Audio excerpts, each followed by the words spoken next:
Paano kung bumalik ang unang pag-ibig mo, may dalang lihim na di mo inaasahan? Biglang niyanig si Miji ng revelasyon ni Hoso, siya pala ang unang nagmahal. Sa gitna ng gulat, dumating si Chief Specialist Park para sa bagong proyekto, at lalong tumindi ang tensyon, habang abala ang lahat, may sariling plano si Gyeongmin. Ginamit niya si Miji para kunin ang critical report ni Mirai.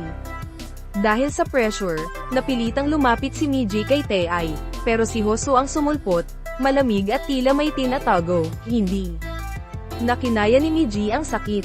Lasing at emosyonal, hinarap niya si Hoso, bakit mo ako iniiwasan?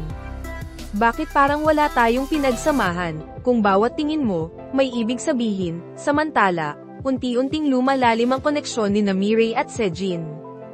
Isang garapong strawberry jam ang nagpasimula ng chismis, at galit ng nanay ni Mirai, pag-ibig, lihim, at pangarap, sino ang pipiliin nila, abangan.